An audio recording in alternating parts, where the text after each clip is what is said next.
Welcome to Payment Matters. I'm your host, Jeff Lin. Thanks for tuning in today. On this show, we talk about the ever-changing landscape of healthcare payments and the impacts to healthcare payers, providers, and consumers. You can follow the conversation on Twitter at #PaymentMatters and follow me at Jeff D. Lin. My guest for today's episode is Luis Montes, Senior Vice President of Strategic Partnerships for Casamba, a technology company that develops healthcare management software solutions. Luis, thanks for joining us today. And maybe for the audience and the listeners out here today, do you mind telling me about your background and experience? Sure, Jeff. Yes, and thanks again for inviting me to Payment Matters to discuss, issues in healthcare. And yeah, my background spans over the past 20 years. I'm a healthcare geek. I would say I'm a physical therapist actually by background, but have been on the management side for most of my career. I started managing outpatient therapy clinics. And then I actually entered the business and had my own clinics. I expanded it into 2 clinics and some consulting services for orthopedic surgeons on how to run their own physical therapy practices. So I did that for a while and then sold that business and got into the medical device world. I got the technology bug. Technology always interested me. So I joined a company that did technology, particularly medical devices in post-acute care. My job there was to develop all the business for the company in the Midwest and the Southeast, and that company grew rapidly, ACP, and we got acquired by Hanger Orthopedics. We did a lot of work around virtual reality and motorized bike ergometry and electrical stimulation, ultrasound systems, and things like that, particularly in post-acute care. And following that, I went back actually to the provider space, and I was running home healthcare operations and outpatient clinics for a provider in the Chicagoland area, which is a multinational company there. And again, I got the technology bug, and I started a company. Solved physician signature problems for home health agencies. There was a pervasive problem there, a lot of documentations that needed to get signed by physicians, and we kind of digitized that, and we kind of like developed a DocuSign, but for home health agencies. And then from there, one thing led to another. I ended up with Casamba, and Casamba is an electronic medical records company, and we specialize again in healthcare management systems for post-acute care. We're in about 12,000 sites across the country, working with home health agencies, working with outpatient therapy clinics, and working with skilled nursing home facilities as well. That's a little bit of my background. Got it. So I'll call it the who's who, and you've done, I think, everything you can in healthcare, which is great. So it's interesting to hear. We've had a lot of hospitals and payers and a lot of software vendors on this show. But, I think that it'd be helpful maybe for the audience to describe the nuances and the differences in the post-acute care space. And, what is that? And how should our listeners be thinking about the nuances and the problems involved in this space? Do you mind helping out and explaining that? Sure, yeah. I'll be happy to. I think that the importance of post-acute care, I think, in healthcare is growing dramatically, and it's becoming a more prominent setting. It has become a prominent setting, over the past 10 years or so. And the primary reason is because as payers try to save money, they, especially our largest payer, which is Medicare. We don't see that patients stay in hospitals for much longer, right? If you had a hip replacement, let's say 20 years ago, you might stay in the hospital for a good week and then maybe go into an inpatient rehab facility and stay there for a month. But the velocity of the care now in hospital systems is much faster. Obviously, technology, the surgeries have gotten better, but patients are discharging right away to a more cost-effective care setting, and the post-acute care, that continuum offers that efficiency, right? So we have at the highest end of post-acute care, inpatient rehab facilities or long-term care, acute care hospitals, or LTACs, as they call it. There's all kinds of acronyms in post-acute care. Inpatient rehab facilities or IRFs, long-term acute care centers are called LTACs. And those are the settings in where patients will stay for a little bit longer.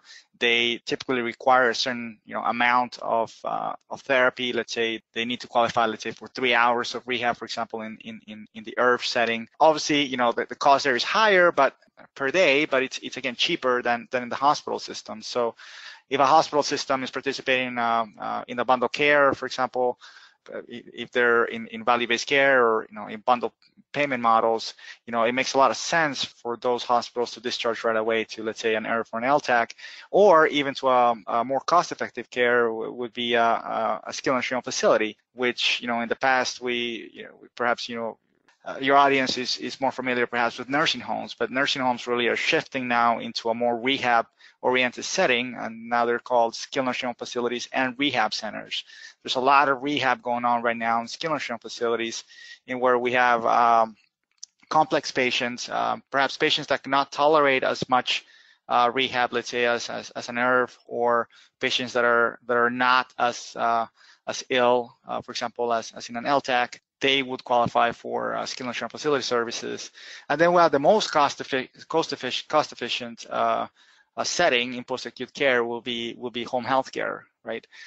In where the cost of care there is averages around $50 or so per day, compared to the highest level of care, which would be like an IRF, which will be around $600 to $800 per day. But again, cheaper than the hospital. So that kind of gives you an idea of what post-acute care is. But what we see is that we see a lot of players coming into the space, a lot of consolidation in this space too. In fact, out of the M&A deals that were done in 2018, about 30% of them were done, in the post-acute care. So we see a lot of growth in that area, and I think I believe that the reason for that growth is due to value-based payment models and being able to improve the efficiency of care. Wow. So you mentioned that you're seeing 30% growth in the post-acute care segment. How would you describe your patient population that is seen by all these various providers? Yeah, sure. I want to mention that 30%, like of all the M&A deals that were done, in 2018, about 30% of that, so around $121 billion worth of M&A activity in healthcare in 2018. About 30% of that was in post-acute care. So there's a lot of movement there. There's a lot of growth there. I don't know exactly what's the growth, but the percentage M&A deals that are current is substantial. But yeah, I call it the macro conditions of kind of the aging population is booming post-acute care, right? Yeah, across the board. Yeah, definitely. So I think that there's two forces there, right? Like the growth is due primarily, I think, to the fact that patients are just not staying in hospitals too much for too long, and then hospital systems that are participating in value-based care models such as bundle payments, for example, are referring patients a lot more to post-acute care. And certainly, like you mentioned, the baby boom population that is just growing substantially, right? Also contributes to that growth. Now, to answer your question, the patient population that we see here, we see a lot of seniors, certainly in this space. So we see the predominant payer being Medicare, but we also seen a shift. I just had a good friend of mine that suffered in his 40s, and he suffered a really bad knee injury and fractured his, I believe, I think it was his elbow or and his knee, and he ended up actually in a skilled nursing facility. You never think that like a healthy 40-year-old would end up in a what we called years ago a nursing home, but he did, because he needed rehab, and that was the best place for him to do rehab, because he needed also more services from, let's say, nurses and physicians and things like that. But yeah, we're seeing that we still see that I think for the most part, especially in inpatient rehab, especially in skilled nursing facilities and home health, we see a large Medicare population. In LTACs, you're seeing a younger population because we're seeing there more patients with acute neuro conditions or traumatic brain injuries per se. But we're also seeing a lot more acute population, right? Because hospitals are discharging sooner.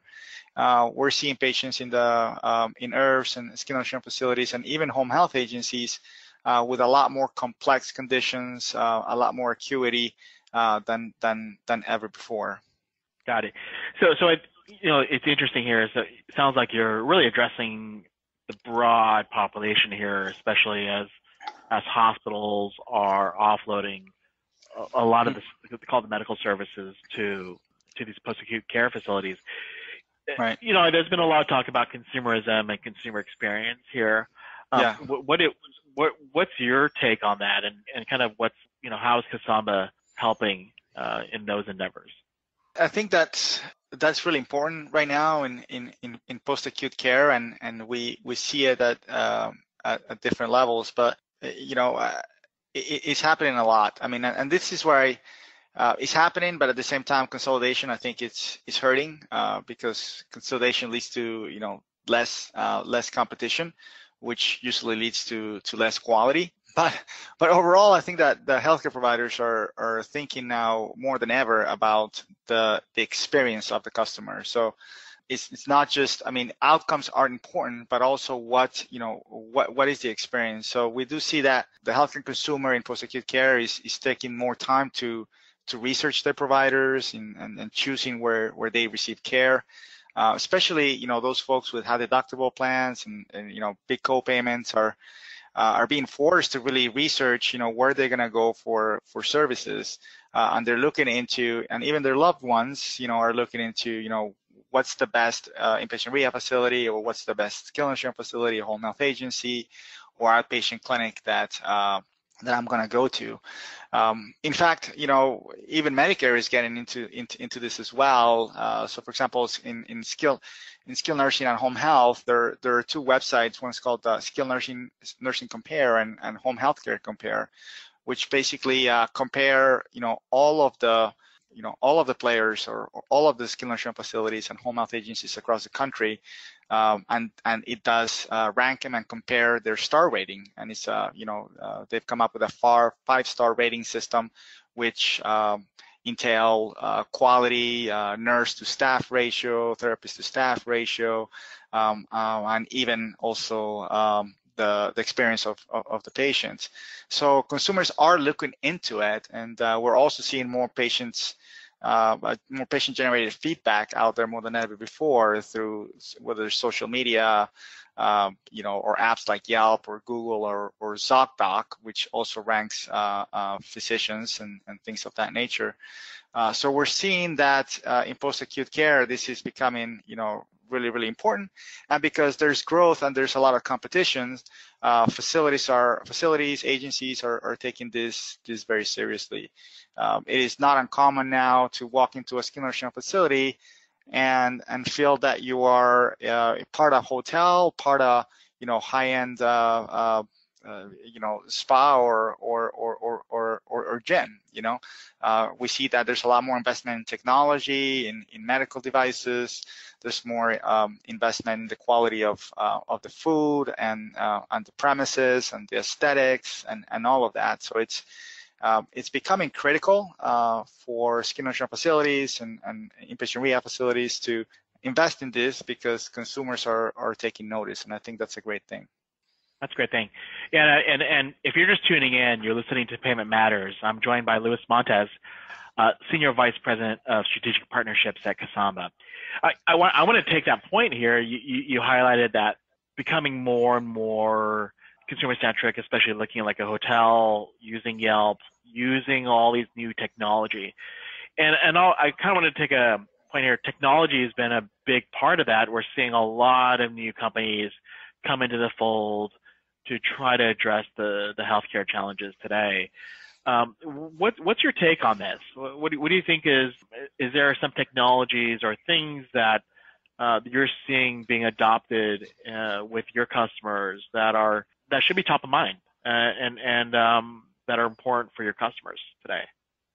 Yeah, definitely, for sure. So when I look at across, post-acute care, there's like three major micro trends, right, that are impacting this particular space, and then the technologies really that we're seeing are fitting these macro trends basically. So I think we discussed a little bit before, but the shift in value-based care and payment reform is huge, right? So the payment reform is gearing towards a more collaborative form of healthcare, which is great. Whereas before we saw a lot of silos in post-acute care, we're seeing a lot more collaboration because bundle payments initiatives like the Bundle Payment Care Initiative or CJR, or whether it's PDPM or PDGM, and I can keep throwing acronyms out there, but everything revolves around the collaboration right across the continuum of care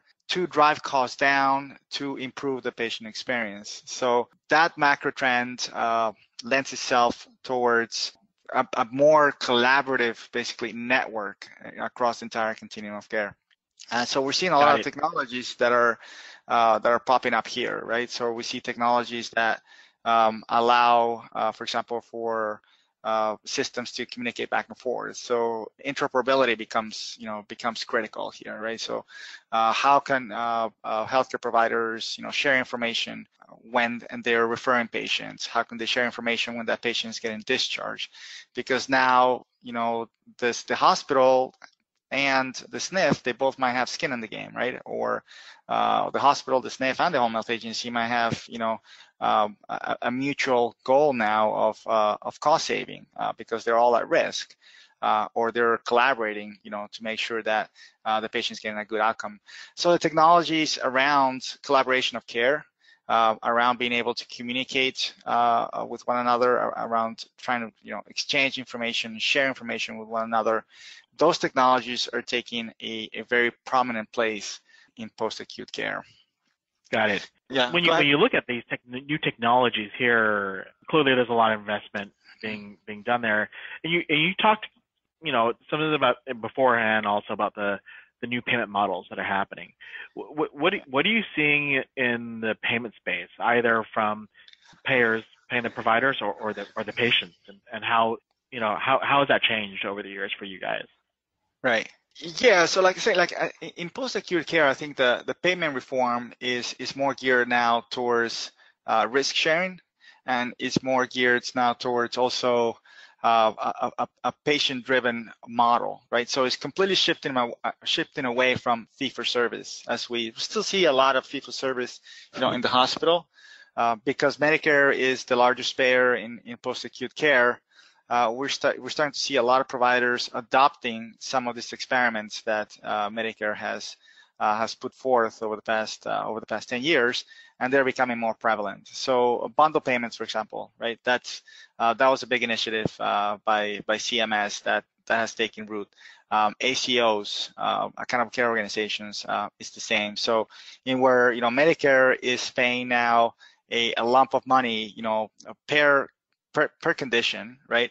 And then that saving then is being shared across the entire continuum of care. So the payment is made now for a knee replacement, for example, to the hospital or to a physician group, but that payment will then spread across the entire continuum, right? So instead of paying, let's say, $5,000 or $10,000 to the hospital, and then $5,000 to the inpatient rehab facility, and then another $5,000 to the home health agency, that's all being paid to the, let's say, to the at-risk entity. It could be a convener, or it could be a physician group, or it could be a hospital group, and then that cost saving then is getting shared, across the continuum of care.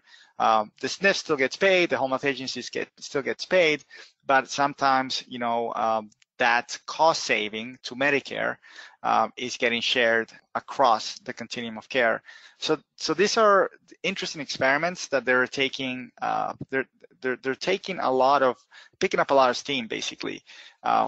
with the patient-driven grouping models, which is a PDGM in home health, or patient-driven payment models that we see in SNF, somewhat similar in where now, we're seeing payments that are not geared towards, again, fee-for-service or how much visits that you're doing, or, how much therapy you're providing. It's more about what is the condition of that patient, right? What is the diagnosis of that patient? What are the comorbidities? What was the hospitalization like? What are the surgeries like? And then coming up with a payment model for that one particular patient based on different, algorithms. Again, that requires a lot of collaboration upon the referral, for example, and care coordination between the hospital and the SNF provider, or the hospital and the home health agency. So communication becomes critical. So payments are definitely what we see at least in post-acute care, definitely shifting away from fee-for-service, shifting away from volume-based reimbursement, and more geared towards a bundle payment, more geared towards the patient condition, and definitely more geared towards cost saving, right? So how much, how efficient can we be in providing services for the payer? When I hear this, that's great. That sounds like the outcomes-based model that we're hearing more and more across the industry. Is payments an issue for the segment, or has a lot of this been, or not? I guess interested in your perspective on where you see the pain points on payments, or maybe there's no pain points on payments. No, well, given that healthcare is a for-profit endeavor, the payments are always an issue, right? So it is an issue, and it is in post-acute care. It's most of the payments are, if not all payments, with the exception of outpatient rehab or outpatient therapy, which is not really part of post-acute care. But in post-acute care, in the continuum that we're discussing right now, this is all institutional billing, right? And the majority of it is done through Medicare Part A. So the ability to document is critical, and the ability to communicate and share information across providers is becoming even more important. So for example, like for a home health agency to bill, right? Let's just give you that particular setting. They need a referral, obviously from a physician. Then a nurse or a therapist needs to go out to see the patient. They need to get a plan of care signed. So they need to get a referral from the physician. The plan of care that the therapist is making or the nurse is making needs to go back to that physician. They need to review that plan of care and then sign the plan of care, and then sign whatever orders that are being made. Whether there's any wound dressings for that patient, or any medications or goals or interventions that are being assigned on the plan of care. All of that documentation needs to go to the physicians for signature, for example, right? If they don't get all of that within a particular amount of time, with PDGM now is 30 days, that could delay reimbursement. So the velocity of getting all this documentation back becomes critical. It's not so different in the skilled nursing facility. It's somewhat similar, right? And then the ability to enter and to document the right information, particularly on Medicare's instrument set. So in SNF, you have the Medicare data set, or MDS. In home health, you have what is called the OASIS. It's another assessment set. And these are very large documents, actually, that clinicians need to document and enter in all kinds of information, from functional assessments to ADL assessments to diagnosis and comorbidities, and all of this information actually is entered into a variety of algorithms that Medicare comes up that will determine the payment for that patient. So if you're not entering in all this information accurately, if you're not getting all of this paperwork back from your physicians, that could delay payment. So it's critical that we collect all this information at the outset, right, to be able to bill. And then, of course, it's because we're billing through an institutional claim, the claim management, and the ability to monitor and manage, all of these claims become critical. So here at Casamba, for example, we partner very tightly with many different claim management software that integrate into our billing modules, so our clients can properly monitor all claims through that revenue cycle management. But it's critical, and it's tricky to get.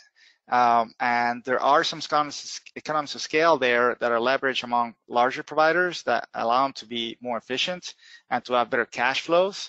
And this is also why we're seeing so much consolidation, because we're seeing that a lot of smaller players in post-acute care are not nearly as efficient as the larger players when it comes to billing. These are the payment matters we're tackling today, and thank you once again to my guest, Luis Montes, for joining me today. Where can our listeners go to learn more about you? Oh, thanks, Jeff. Casamba.net. We have a very active blog there. A lot of information there too about healthcare reform. So we have a PDPM and a PDGM calendar, for example, and then a lot of information about payment reform and regulatory matters within our website as well. Great, and thank you to all of you listening in. Remember that you can listen into this episode weekdays at 4:30 a.m., 12:30 p.m., and 8:30 p.m. Eastern. You can also listen to this on Apple Podcasts and Google Play Music, or just say, Alexa, play Healthcare Now Radio. If you have a comment about the episode of the show, follow #PaymentMatters or connect with me on Twitter at Jeff Lin. You can learn more about the show at healthcarenowradio.com or at instamed.com. Until next time, I'm Jeff Lin.